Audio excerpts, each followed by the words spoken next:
O caixão de veludo. O cheiro de baunilha ainda impregnava o ar quando eu abri a caixa. Um presente embrulhado em papel dourado, fita de cetim vermelha, tudo como eu sempre sonhei. Meus dedos tremiam ao puxar o laço, e por um segundo fechei os olhos, imaginando o colar de pérolas que ele tinha prometido há meses. Aquele que eu tinha apontado na vitrine da joalheria no centro, rindo quando ele disse que era muito caro para o meu gosto simples.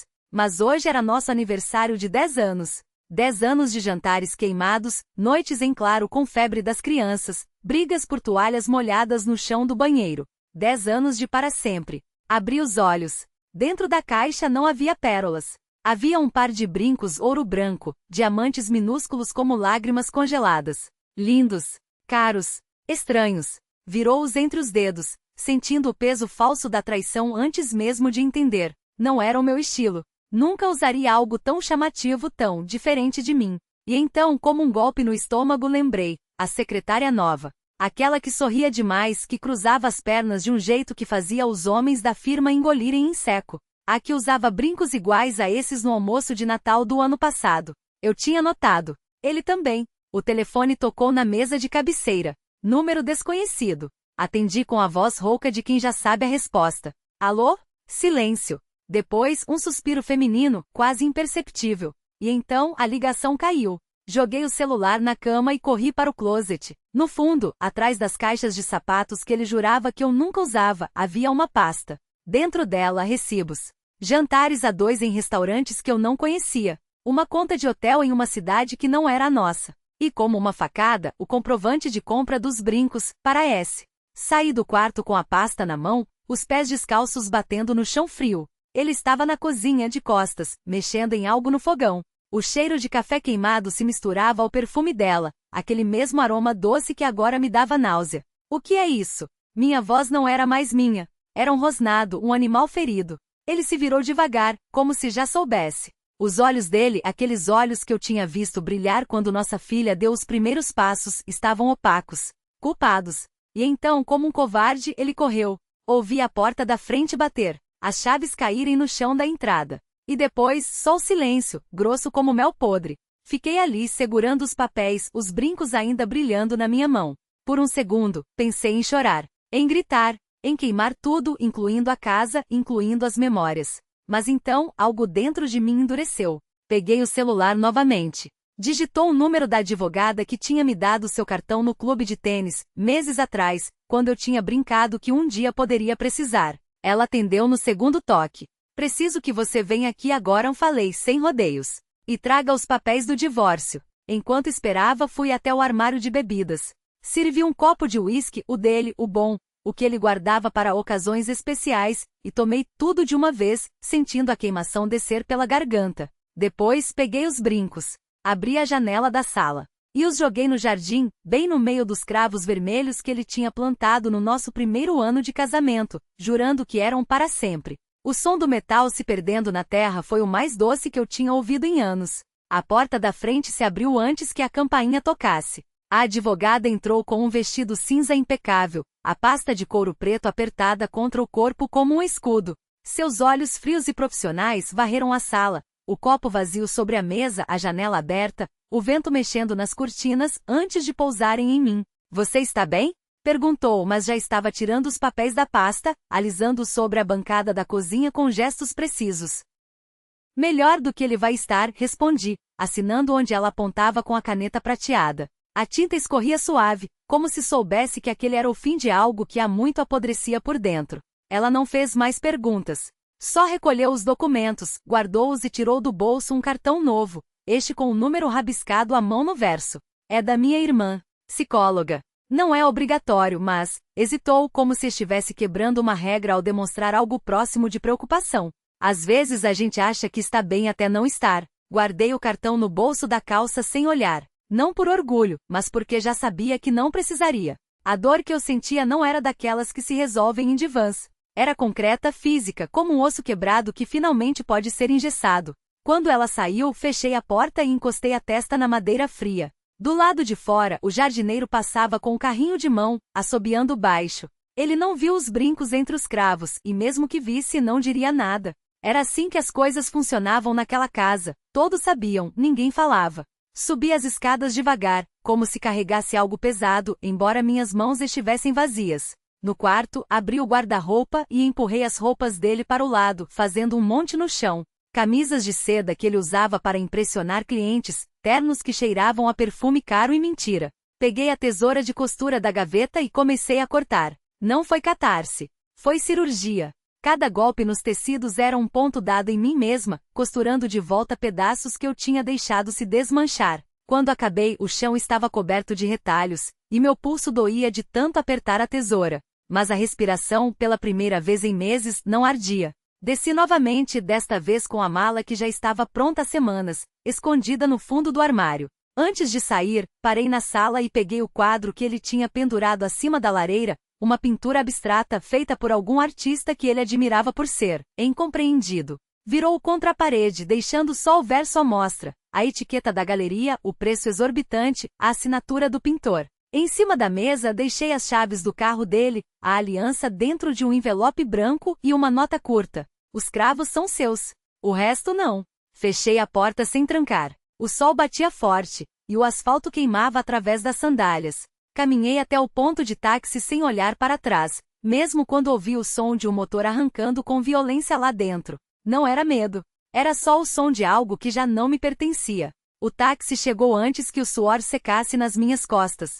O motorista, um homem de bigode grisalho e olhos cansados, nem perguntou para onde eu ia. Talvez porque a mala pesada e o jeito como segurei a porta do carro já dissessem tudo. Falei o endereço da estação de trem, uma construção antiga de tijolos vermelhos, onde os trilhos enferrujados cortavam a cidade como cicatrizes. Ele assentiu, ligou o rádio em uma estação de música clássica e partiu. Pela janela, a cidade passava em manchas, os prédios baixos do bairro residencial, as lojas com letreiros desbotados, o parque onde uma vez ele me prometeu que plantaríamos uma árvore. A promessa tinha morrido junto com o cravo que secou na jarra da cozinha, suas pétalas marrons espalhadas sobre o mármore como cinzas.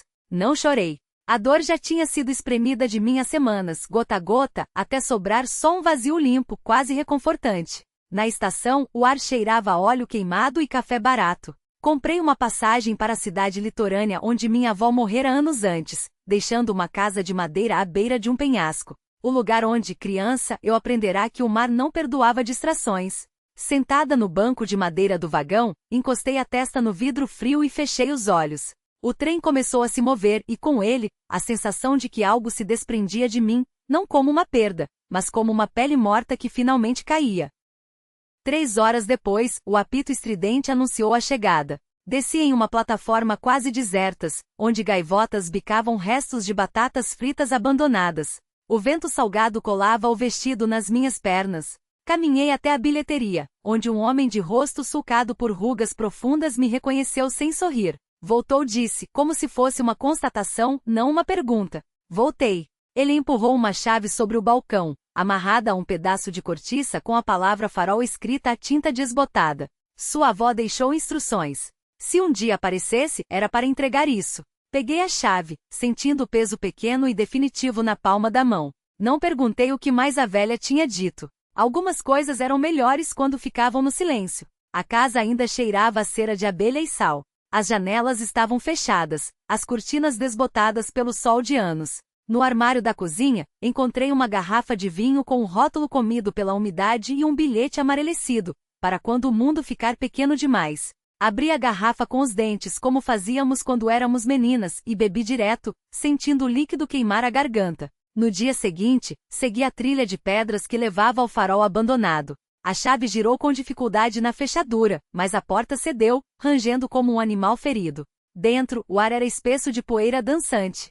Subi a escada em espiral, os degraus gemendo sob meu peso, até chegar à cúpula de vidro. Lá de cima, o mar era um monstro verde azulado, batendo contra os rochedos com uma fúria antiga. Respirei fundo, sentindo o sal nos lábios, o vento puxando meu cabelo como se quisesse me levar junto. Não olhei para trás quando ouvi o som de um carro parando na estrada de terra abaixo. Não me importava se era ele, se era alguém, se era só o vento brincando com os galhos secos. O farol estava quebrado havia décadas, mas a luz ainda queimava em algum lugar dentro de mim. E isso, por enquanto, era o bastante. O motor do carro foi desligado com um suspiro metálico, seguido pelo bater de uma porta. Passos no cascalho, lentos como se quem chegasse soubesse que não havia pressa, que o tempo, ali, era uma coisa mole que se esticava entre os dedos.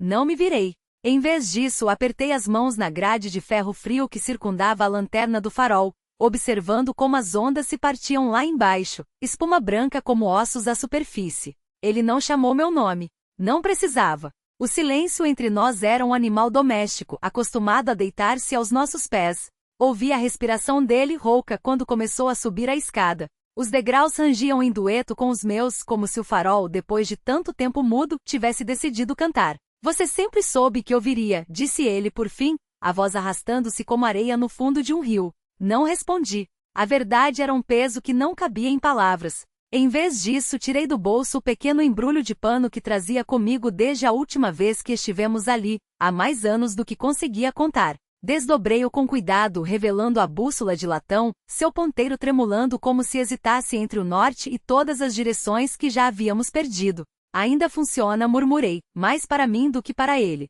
Ele se aproximou, o cheiro de fumo e couro velho chegando antes que sua sombra se projetasse sobre a minha. Seus dedos, grossos e marcados por cicatrizes que eu conhecia de cor, roçaram o vidro da bússola, mas não a tocaram. Nunca foi a bússola que nos guiou, disse ele. Sempre fomos nós dois, errando juntos. O vento uivou através das frestas do vidro quebrado, como se o farol, afinal, tivesse algo a dizer. Lá fora, o mar engolia a luz do dia, devagar, mordida por mordida. Eu sabia que a noite traria coisas que não ousávamos nomear, nem mesmo agora, depois de tanto tempo.